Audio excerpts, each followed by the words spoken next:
রসুনকে garlic বলে, লবণকে salt বলে, হলুদকে turmeric বলে, মরিচকে চিলি বলে, গোলমরিচকে ব্ল্যাক পেপার বলে, জিরাকে কিউমিন বলে, ধনিয়াকে কোরিয়েন্ডার বলে, আদাকে জিঞ্জার বলে, দারুচিনিকে সিনেমন বলে, এলাচকে কার্ডেমাম বলে। বেগুনকে ইংরেজিতে এগ প্ল্যান্ট বলে, লাউকে ইংরেজিতে বটল গোর্ড বলে, কুমড়াকে ইংরেজিতে পাম্পকিন বলে, শশাকে ইংরেজিতে কিউকাম্বার বলে, টমেটোকে ইংরেজিতে টমেটো বলে, পেঁয়াজকে ইংরেজিতে অনিয়ন বলে, বরবটিকে ইংরেজিতে ইয়ার্ড লং বিন বলে, পালং শাককে ইংরেজিতে স্পিনাচ বলে, ঢেঁড়সকে ইংরেজিতে লেডিস ফিঙ্গার বলে। ফুলকপিকে ইংরেজিতে কলিফ্লাওয়ার বলে, কপিকে ইংরেজিতে ক্যাবেজ বলে, গাজরকে ইংরেজিতে ক্যারেট বলে,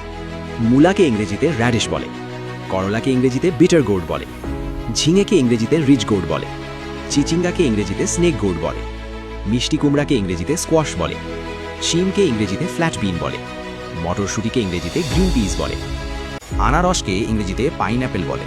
ডালিমকে ইংরেজিতে পমেগ্র্যানেট বলে, পেয়ারাকে ইংরেজিতে গুয়াভা বলে, কাঁঠালকে ইংরেজিতে জ্যাকফ্রুট বলে, জামকে ইংরেজিতে ব্ল্যাকবেরি বলে, লিচুকে ইংরেজিতে লাইচি বলে, পেঁপেকে ইংরেজিতে পাপায়া বলে, তরমুজকে ইংরেজিতে ওয়াটারমেলন বলে, আমকে ইংরেজিতে ম্যাঙ্গো বলে, কলাকে ইংরেজিতে বানানা বলে। অনেক শব্দকে ইংরেজিতে নয়েজ বলে, গোলমালকে ইংরেজিতে কেয়স বলে, ভিড় কম হওয়াকে ইংরেজিতে লেস ক্রাউড বলে, খালি জায়গাকে ইংরেজিতে এমটি স্পেস বলে, জনসমাগমকে ইংরেজিতে পাবলিক গ্যাদারিং বলে, ঠাসাঠাসি ভিড়কে ইংরেজিতে হেভি ক্রাউড বলে,